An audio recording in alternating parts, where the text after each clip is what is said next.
Euh, le titre de ce que je vais vous présenter aujourd'hui, Sébastien vous l'a mentionné, l'Exode, deux points, le sacrement de la migration. En fait, on va jeter un regard sur l'Exode, l'épisode de l'Exode, l'événement, entre guillemets, de l'Exode, le texte aussi, vétérotestamentaire, à partir de la lunette de 1 Corinthiens 10, les versets 1 à 4. On va le voir tout à l'heure. Donc, évidemment, au début, les premières communautés chrétiennes, quand ils ont commencé à avoir des pratiques sacramentaires, si on peut nommer comme ça là, pour tout de suite, ils ne pouvaient pas se baser sur le Nouveau Testament pour les fonder. Il fallait qu'il y ait recours à autre chose, évidemment. Il y a la culture de l'époque qui a servi à ça, mais il y a aussi l'Ancien Testament. Donc, c'est un peu à cette source-là qu'on va aller. Donc, ce que je vous propose, c'est en 4 temps. D'abord, on va jeter un coup d'œil sur l'interpellation de 1 Corinthiens. Ça, c'est le premier moment. Ensuite, on va aller creuser un petit peu l'idée de sacrement primordial et de proto-sacrement, parce que c'est là-dedans qu'on inscrit le migrant ou la migration comme sacrement. Dans un troisième temps, on va aller aux expériences vétérotestamentaires comme telles, puis voir comment il y a une théologie sacramentaire qui se développe à partir de ce qu'on trouve dans Deutéronome et Exode. Quatrième temps et dernier, la migration ou le processus migratoire comme sanctification et le migrant comme Christ présent dans le monde. Donc, on va conclure avec ça. Donc, on commence par 1 Corinthiens. 1 Corinthiens 10, 1 à 4. Je vais lire le texte. Je prends les textes de la Tob. Je ne veux pas vous laisser ignorer, frères, nos pères étaient tous sous la nuée. Tous, ils passèrent à travers la mer. Et tous furent baptisés en Moïse dans la nuée et dans la mer. Tous mangèrent la même nourriture spirituelle et tous burent le même breuvage spirituel, car ils buvaient un rocher spirituel qui les suivait. Ce rocher, c'était le Christ. Donc, on identifie ici baptême et communion, Eucharistie, repas du Seigneur à des événements de l'Exode. Évidemment, et le baptême et l'Eucharistie ne sont pas encore nommés comme tels des sacrements. C'est plus tard que ça va venir. Mais ce qu'on appelle aujourd'hui, ce qu'on va identifier comme des réalités sacramentaires aujourd'hui, trouvent leur source dans l'Ancien Testament pour les premières communautés chrétiennes. Donc, d'abord, sacrement qui viendra plus tard. Hein, le terme comme tel est un terme latin, donc évidemment, on ne le trouve pas dans la langue du Nouveau Testament. Le terme latin sacramentum veut traduire le mot qui est utilisé en grec, qui est mysterion. Mysterion, mystère, on va traduire mystère, hein, puis on va parler de le sacramentum est traduit par sacrement. Dans les lettres de Paul, dans le Nouveau Testament, en fait, en général, on ne trouvera pas le mot mysterion associé ni au baptême, ni à la scène, ni à l'Eucharistie ou au repas du Seigneur.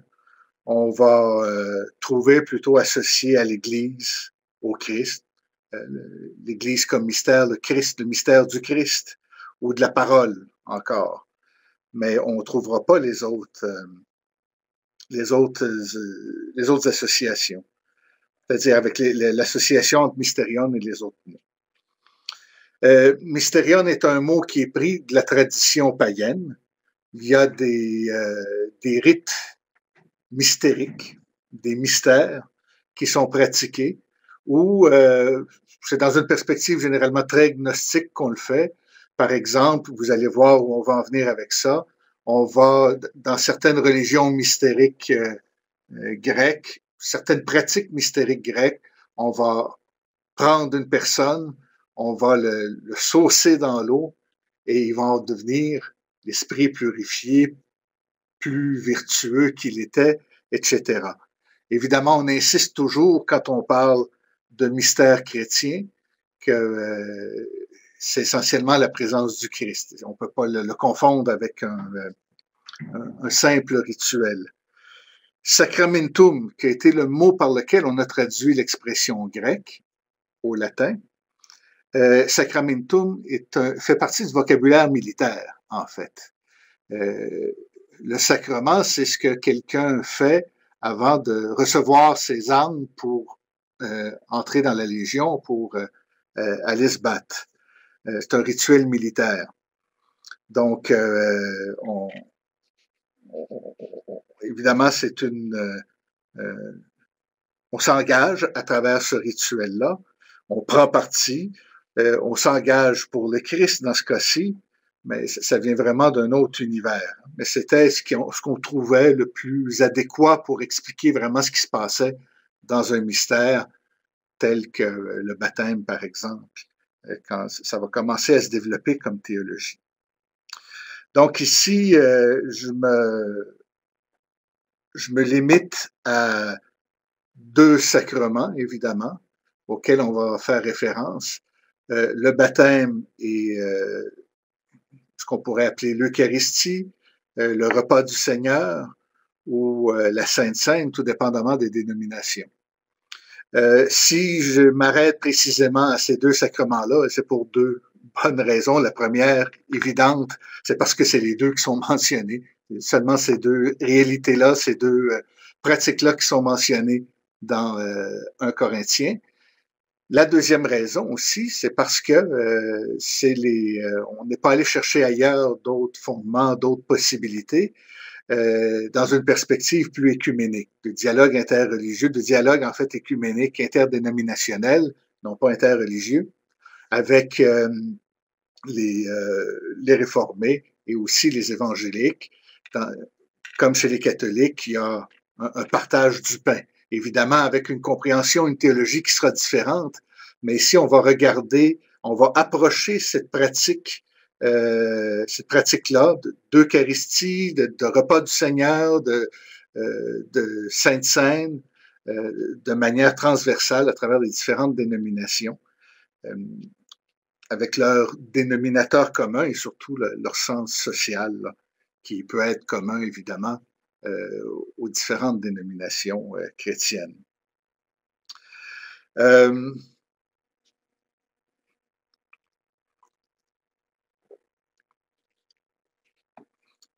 Donc, il y a ce passage-ci, on voit, on en fait référence dans le passage d'un Corinthien à l'Eucharistie ou la Sainte Seine ou le repas du Seigneur, encore une fois. On se réfère à la manne, en fait, hein, quand le peuple d'Israël est sorti d'Égypte pour aller en Canaan. Bon, à un moment donné, on passe par un temps de famine, on est en plein désert, on ne sait pas ce qui va se passer. Le Seigneur intervient, il donne une nourriture, puis de l'eau à boire. Il donne à boire et à manger à son peuple, à travers quelque chose que personne connaît, qui est la manne et qu'on va trouver dans Exode 16. Le baptême, on va être préfiguré à travers la traversée de la mer Rouge. On va comprendre la traversée de la mer Rouge, puis la fameuse nuée qui va guider le peuple comme étant le baptême. L'eau de la mer Rouge, c'est le même eau que le baptême. C'est ce qui va sauver les justes, sauver les élus, sauver les fils d'Israël, sauver le peuple de Dieu. Les chrétiens, évidemment, comprennent qu'ils sont le nouveau peuple de Dieu, mais ils sont se considèrent comme étant élus et leur baptême signifie ou symbolise leur salut, alors que ici, c'est ce qui s'est fait dans la pratique pour le peuple d'Israël. En traversant la mer Rouge, ils sont allés vers la terre promise, se sont dirigés vers leur salut, et ceux qui les poursuivaient, ceux qui persécutait, les pécheurs qui opprimaient le peuple d'Israël, s'est fait avaler par cette eau-là.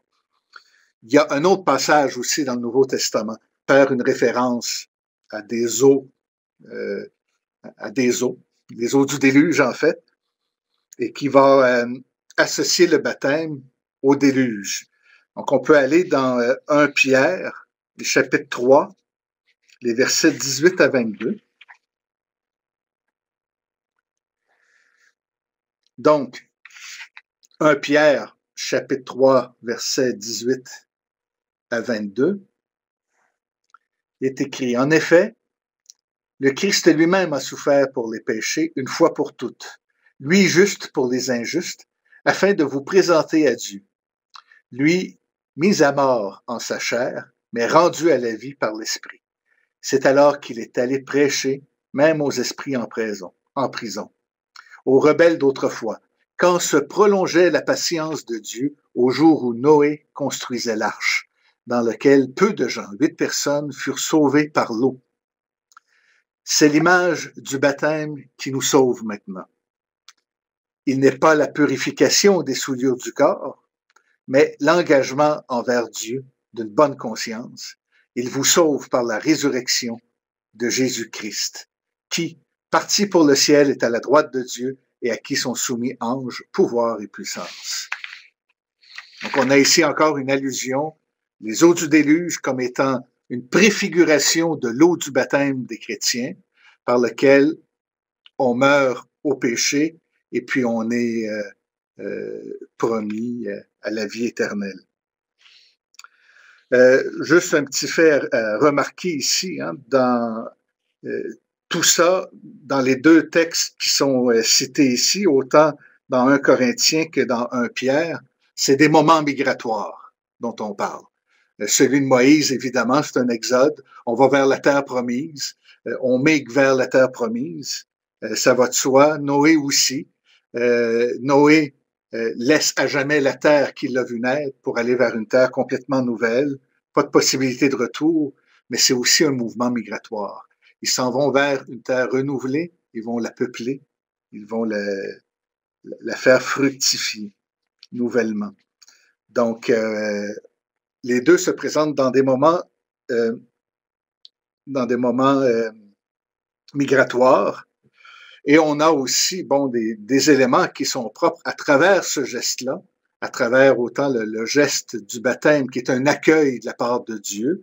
Évidemment, on a des gestes d'hospitalité, tout comme on a aussi avec l'Eucharistie qui offre à manger, à boire, un repos à celui qui en a besoin, c'est-à-dire au peuple qui migre dans le désert. C'est aussi important à noter, on va évoquer encore ça un petit peu plus tard. Donc, ça, c'est ce de quoi on part en 1 Corinthiens. On entre dans la deuxième partie. On ouvre la question de l'idée, puis là, on sort un petit peu du texte pour expliquer cette question-là de sacrement primordial, la notion de sacrement primordial et l'idée aussi de proto-sacrement en Christ. Donc, il y a un auteur espagnol, Luis Maldonado, qui a écrit ce livre-là déjà il y a quelques décennies. Puis, il parle de sacramentalité évangélique, les signes de la présence pour le chemin vers Christ. Et il va identifier là-dedans une heptade de sacrements primordiaux, c'est-à-dire 7 sacrements primordiaux, qui, eux, évidemment, sont très clairement bibliques. Et je vais expliquer ensuite ce que c'est, je vais les nommer. D'abord, on a comme sacrement, comme proto-sacrement, ce qui est à la base de tout sacrement. Sacrement, hein, on le comprend dans la théologie catholique, c'est surtout là qu'il est présent, la théologie catholique et la théologie réformée, ce qui est moins le cas dans les théologies évangéliques. Mais dans les théologies catholiques et réformées, on le comprend comme étant un moment privilégié de sanctification. C'est pas qu'il y a pas de sanctification pour les évangéliques, sinon que le processus est tout à fait autre. On va le comprendre autrement, mais la migration peut avoir un sens sanctificateur aussi dans cette perspective-là. Donc, on a d'abord Christ comme proto-sacrement. On a l'Église, qui est sacrement, évidemment, comme étant corps du Christ. Et ça aussi, ça apparaît dans les lettres pauliniennes. On a la parole qui est la parole du Christ, qui est la parole où le Verbe fait chair, qui est identifié comme étant sacrement. Donc, ces trois-là, évidemment, c'est la présence très directe de Christ. On dit souvent, tout bonnement comme ça, hein, là où on est deux ou trois rassemblés à partager la parole de Dieu, à partager l'Évangile, Christ est présent. Ben, c'est exactement ça. En fait, c'est l'Église, ces deux ou trois-là, c'est une unité ecclésiale, et la parole qui est partagée, la parole du Christ, le fait présent. Tout ça, sa communauté, sa parole, le fait présent. Ensuite, on va identifier, Maldonado identifie, puis là, ça va tout à fait dans le sens hein, de Vatican II, d'identifier ces sacrements primordiaux-là. Hein. On va identifier la nature, la création, comme étant un sacrement, un lieu par lequel, ou un moyen par lequel la sanctification passe, les humains, évidemment, comme autre sacrement primordial, et l'histoire aussi, l'histoire qui est, surtout dans notre perspective occidentale, autant évangélique, réformée comme catholique, on comprend l'histoire comme étant un lieu de sanctification. Ce qui nous est promis, notre eschatologie à nous, ce vers quoi on va, c'est pas retrouver ce qu'on avait comme état avant le péché originel. C'est tout à fait différent. On va vers autre chose. On retourne pas au paradis. Le paradis est perdu à jamais. On va vers le royaume de Dieu ou la cité de Dieu. Donc, c'est quelque chose de neuf. Donc, ce chemin-là de l'histoire renouvelle l'humanité. Donc, la sanctifie, la met à part et l'amène au salut. Et il y a un septième sacrement primordial qui est identifié comme étant les pauvres. Et c'est dans cette catégorie-là qu'on peut comprendre le migrant. En fait, quand on dit le pauvre ici, c'est l'expression qu'utilise Maldonado, mais quand on dit le pauvre, on s'identifie, ce qu'on veut dire, c'est on identifie les exclus, les marginalisés, c'est-à-dire ce qu'on va trouver dans l'Exode et dans le Deutéronome, par exemple, la veuve, l'orphelin et le guer, l'étranger, l'immigrant. Donc, ce sont les sacrements primordiaux. Puis là-dedans, on peut trouver évidemment le migrant. Mais on peut trouver aussi le migrant pas juste dans le pauvre, parce que ça va plus loin que ça. C'est aussi dans le Christ, parce que Christ s'est fait lui-même humain à travers les plus petits d'entre les siens, le plus petit d'entre les frères, de ses frères. On se réfère à Matthieu 25, où Jésus dit quand tu as accueilli un étranger, c'est moi que tu as accueilli. Donc, on se base là-dessus encore pour dire il y a une identification directe du Christ aux pauvres. Il y a donc quelque chose de sanctificateur dans cette condition de migrant-là, parce qu'on a en nous-mêmes la présence du Christ incarné dans le monde à travers celui qui migre. Donc, ça nous permet d'aller à la troisième partie, aller aux expériences vétérotestamentaires.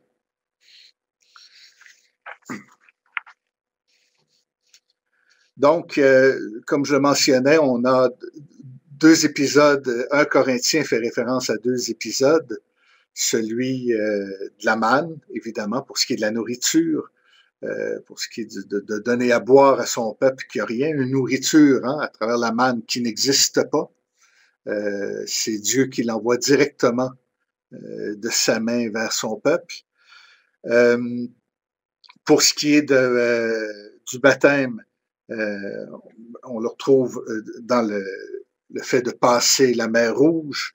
Donc, c'est ces deux récits-là là, qui sont en ligne de compte, qui rentrent en ligne de compte.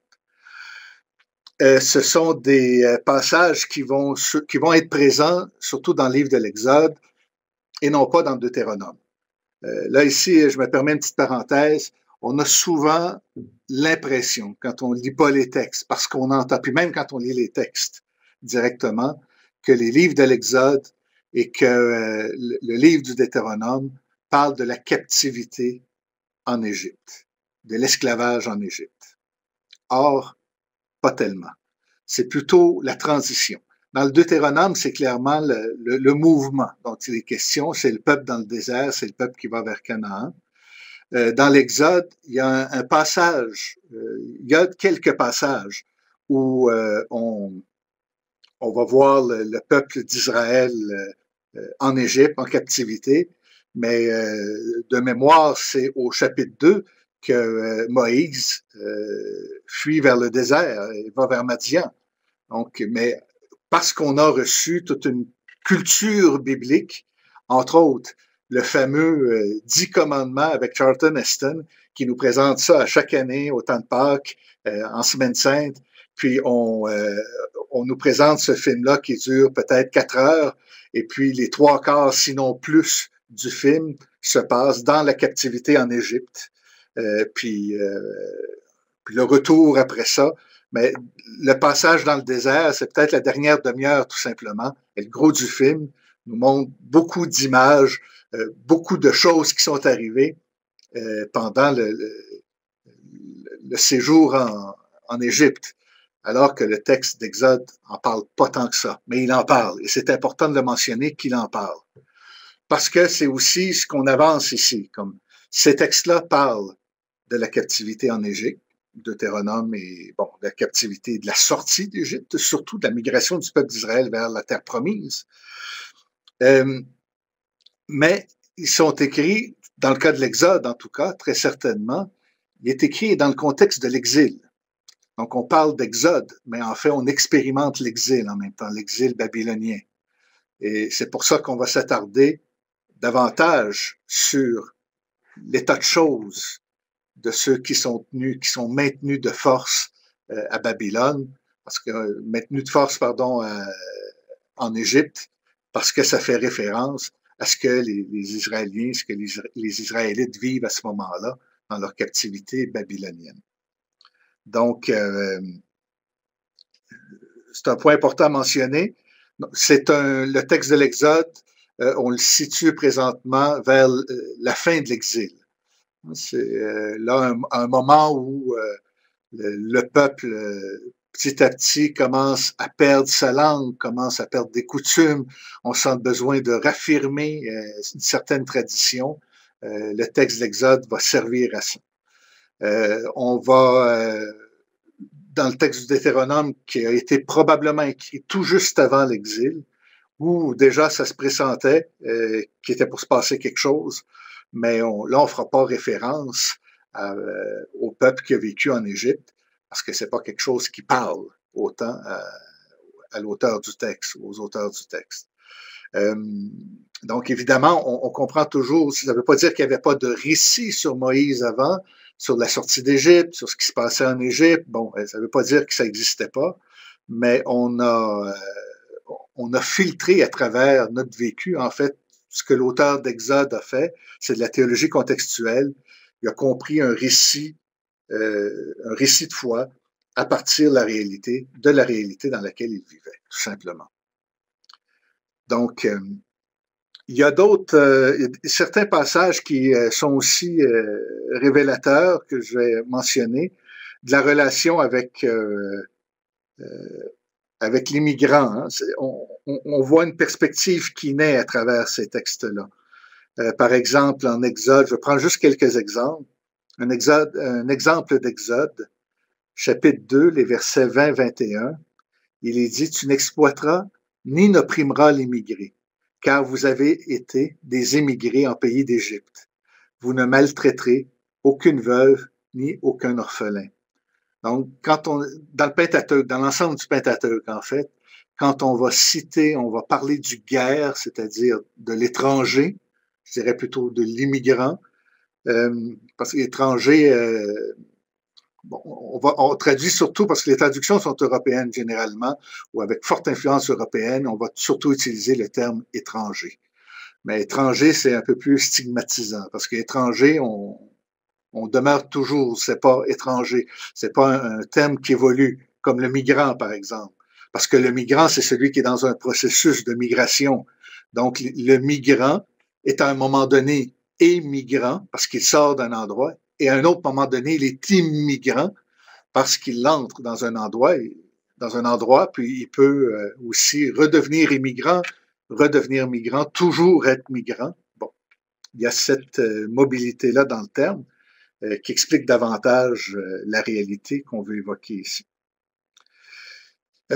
Donc, il y a le terme guerre, migrant ou étranger, est accompagné généralement de deux autres références, c'est-à-dire une référence à la veuve et l'orphelin, une triade, étranger ou migrant, veuve, orphelin, ceux pour qui les fils d'Israël doivent avoir de considération spéciale.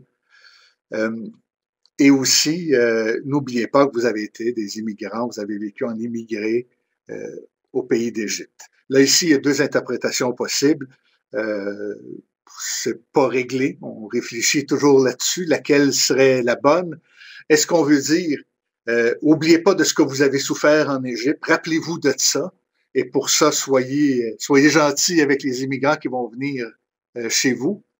Ça peut être ça. Mais il y a aussi une autre possibilité qui est de dire, oubliez pas que vous avez été accueillis en Égypte par Joseph au départ. Puis le peuple d'Israël a pu habiter là grâce à la générosité des autres. Faisons de même.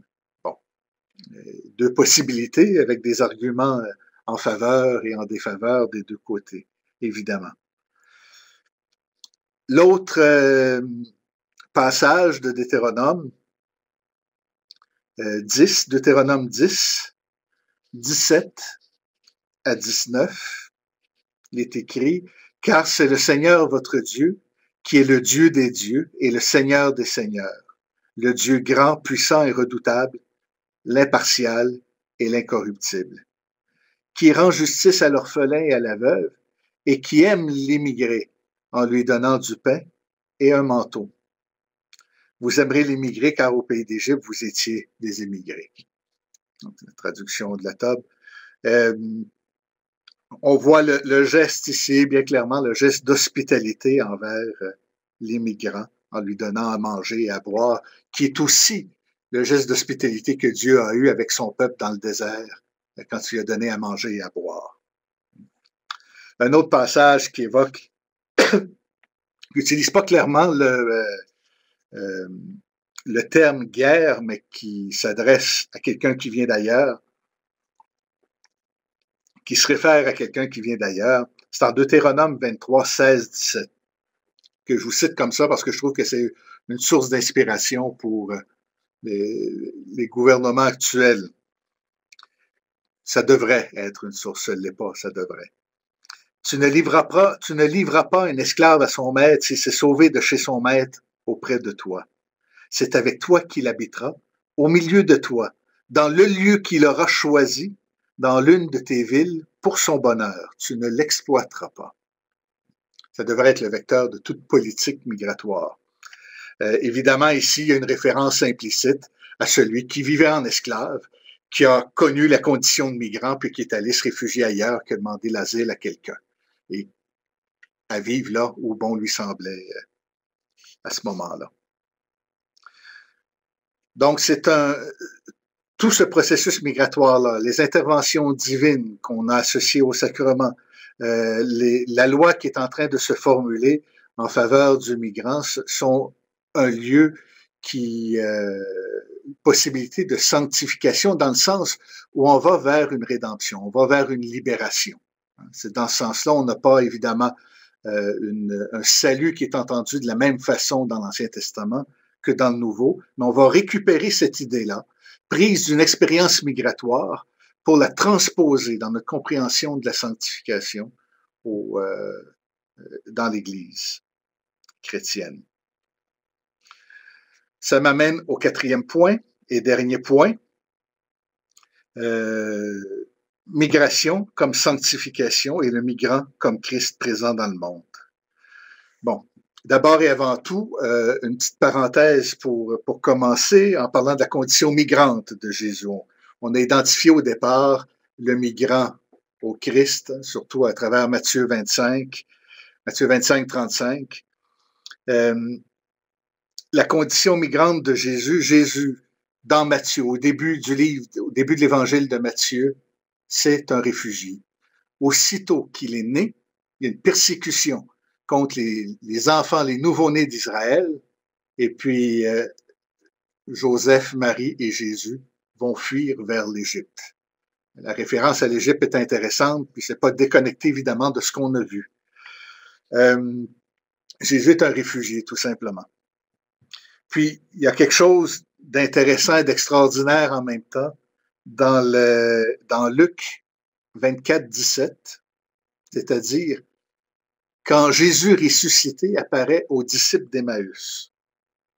Et puis là, dans Luc 24, 17, on dit « t'es bien le seul » ou quelque chose comme ça, « t'es bien le seul », les disciples d'Emmaüs disent à celui à l'étranger qui marchait avec lui, « t'es bien le seul qui réside à Jérusalem », puis qui ne sait pas ce qui vient de se passer, c'est-à-dire la mort de Jésus. Et puis là, ils identifient Jésus comme étant un étranger. Souvent dans les traductions françaises, et c'est le cas de la TOB, on ne va pas identifier directement comme un étranger, on va dire comme un résident. En fait, le terme grec qui est utilisé, c'est parokeis, c'est-à-dire l'immigrant résident, l'immigrant qui reste à Jérusalem. C'est intéressant parce qu'on est parti, puis ça évidemment, c'est pas pensé par les auteurs de la Bible, ça fait pas partie de l'intention des auteurs, mais nous comme récepteurs, on voit quelque chose d'intéressant là-dedans. Jésus commence comme réfugié, et puis dans un autre texte, on le considère comme étant un immigrant résident. Donc, quand on regarde ce texte-là avec les yeux de la foi, ben évidemment, tout ça forme un corps. De Matthieu, Matthieu, Marc, Luc et Jean aussi. Matthieu et Luc forment un corps et on sait aussi qu'il y a une certaine parenté entre les deux textes. Donc, on retient cette idée-là. Jésus naît, il est réfugié, il meurt et devient immigrant résident. Donc, on reconnaît le ressuscité comme étant un immigrant, comme étant un étranger. Ça, c'est quelque chose d'important et de fort. Christ est celui qui accueille et qui est accueilli aussi en Matthieu 25, comme je l'avais mentionné. Et de fait, nous, dans l'Eucharistie, dans le partage du pain, le repas du Seigneur, la Sainte Communion, la Sainte Seine, peu importe comment on l'appelle, cette idée d'hostie qu'on a. On utilise le mot sans connaître souvent son étymologie, mais hostie vient du terme hostis, qui est le terme qui désigne hôte, l'hôte.